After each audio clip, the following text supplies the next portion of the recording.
Which one is better in 2026 if you're looking for a side hustle because your time is limited? Is it driving for DoorDash or Uber Eats? I have the latest updates here for 2026, but how do we even determine a winner? I mean, point blank, the winner probably for you is who pays you the most, right? Yeah, but who pays you the most? Who gives you the best offers, enough offers, keeps you busy, all that stuff? It's certainly market dependent. So here's what we're gonna do as someone who started gig work in 2015. This is all I do here. I help you make money in different side hustles. So I wanna look at the following categories. In this video, I wanna compare earnings modes, earnings opportunities, how you actually earn on their platform, new features in 2026, and then maybe some cons and considerations of both platforms. So on Uber Eats, what are the earnings modes? There's like the standard mode. Like I go online, I take offers, and there's flat rates. So I get a guaranteed pay per active hour. When I pick it up to when I deliver it, I'm guaranteed whatever it is, plus tips. But then DoorDash has that as well. DoorDash has earn by time. It's the same thing.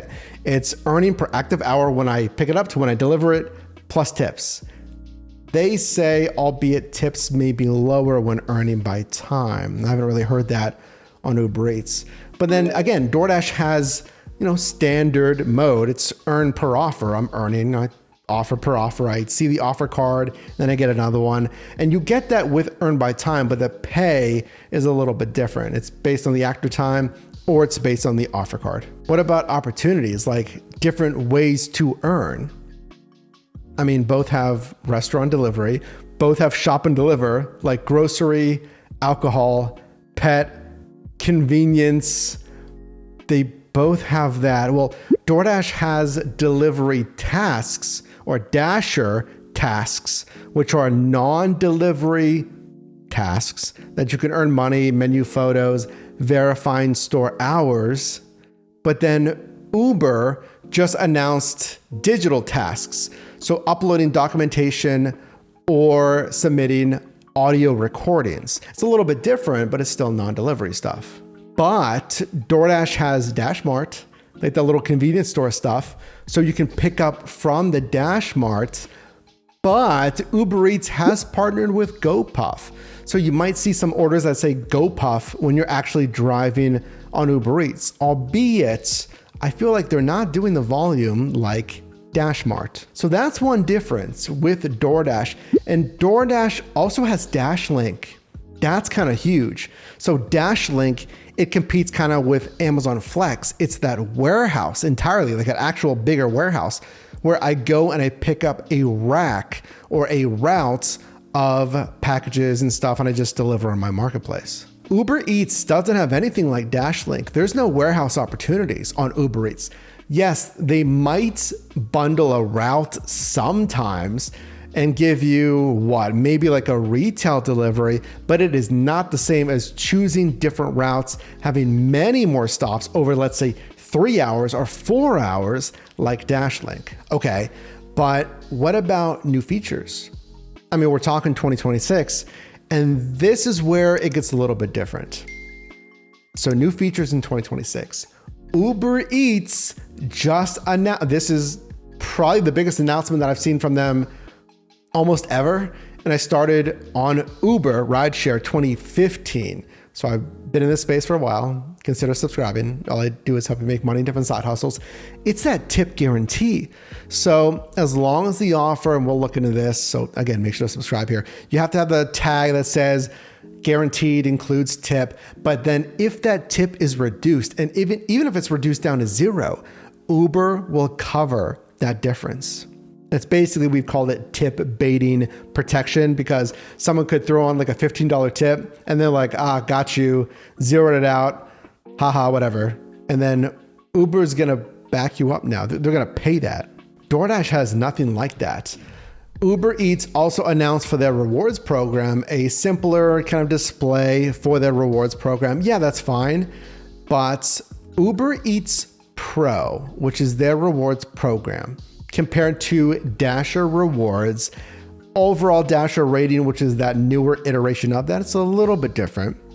But Dasher rewards, if we're talking just like percent metrics you need to keep, let's say for like acceptance rate, it's a lower threshold on Uber Eats. You don't have to have as high of an acceptance rate to get into the rewards program on Uber Eats. The non-delivery tasks are different. We kind of talked about that. So those are digital tasks, uploading a receipt, doing an audio message, that's completely different. You can do that from home versus the verifying store hours and menu photo that was Dasher tasks. So that is something completely new. We have not seen that. A way to earn when you're not even on the road. We saw the catering plus setup pay. Yes, DoorDash has a large order catering program. You can get catering offers, but they explicitly said you can get more money to set it up. Uber announced their new driver app. There's that. That's new mapping, new navigation, new layout, new rewards section that I mentioned there, easier batched offers. But then talking about DoorDash now and their updates for 2026, we saw the same thing. We see a new Dasher app, new home screen, new sidebar menu, new navigation, easier rewards program. We talked about, mentioned that overall Dasher rating, that's new.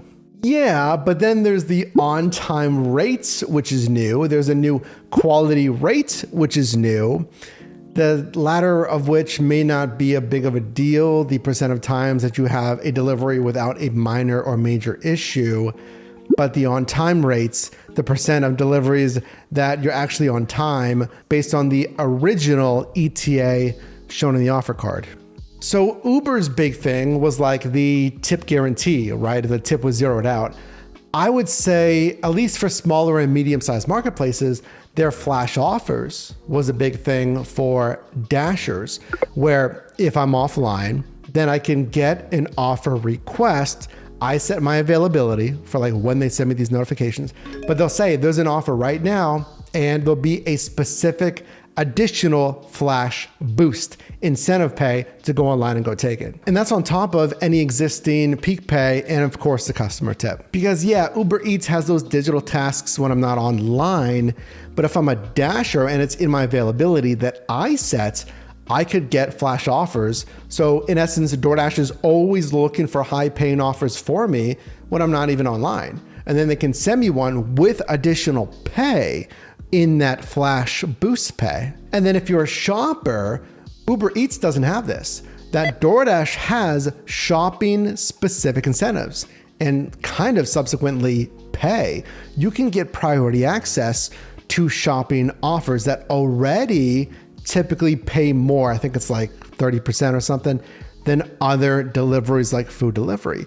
Shopping might pay more. And then if you get into their Pro Shopper program, then you get the preferred access to those shopping runs. Let's get into the, I guess, cons or considerations. We'll kind of carry on that last point here because I know we kind of alluded to this on the on-time rate thing, but on Pro Shopper, there are still 6 metrics that you have to hit. An original item found being one of them, albeit DoorDash recently announced protection measures. Like if you take a picture of the empty shelf, you can prove it's out of stock, it won't go against that metric. Maybe talking about the work, Uber Eats has an open marketplace. So that could be a pro or a con where I can drive anywhere as long as it's a service area, like they're there in the marketplace, like here in Pittsburgh, like anywhere that they're active, I can go online there. I'm activated versus DoorDash. I can only dash in one Submarketplace at a time.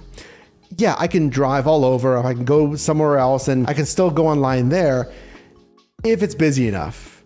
Or I'm a, ranked or a priority dasher. So that might be good or bad. The Submarketplaces, because it might encourage you to stay in your sub-marketplace. There are zone-specific promos as well. So maybe that adds more predictability of the peak pay or the bonus pay. And then of course, there is the new announcement from DoorDash, more autonomy, more AI and autonomy. They developed their in-house robot DoorDash Dot and a new autonomous delivery platform where AI and like, let's be real, there's always been an algorithm behind, who gets the offer as a dasher. So that's always kind of been there, but a new autonomous delivery platform that'll determine, yes, which dasher gets it, Or maybe it's better if we give it to a drone, sidewalk robot, or that DoorDash Dot robot. Uber Eats doesn't have that. Yes, I think they're doing some drone stuff.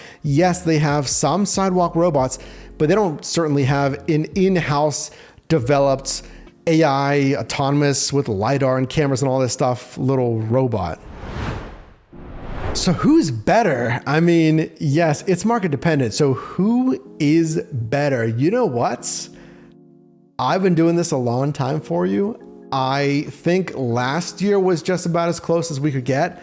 I think now in 2026, it might almost be a tie. I would give it to DoorDash, but that's only speaking anecdotally.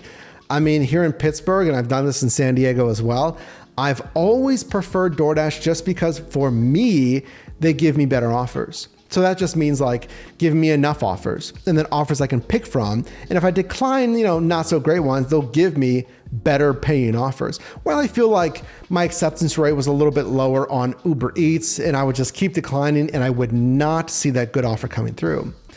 But frankly, now in 2026, I saw this a lot in 2025, at least for me, Uber Eats has been getting a lot better. This might be a big year for Uber Eats trying to compete with DoorDash because they both basically have 8 million workers. I mean, the work supply independent contractors is very similar. So who wins it for you? And I'm very curious because I bet we're gonna see some that say Uber Eats is so much better. They pay a lot better in my marketplace, or DoorDash. So we're only gonna know if you share that down below. If I had to pick one, that'd be a tough call. Let's debate that down below.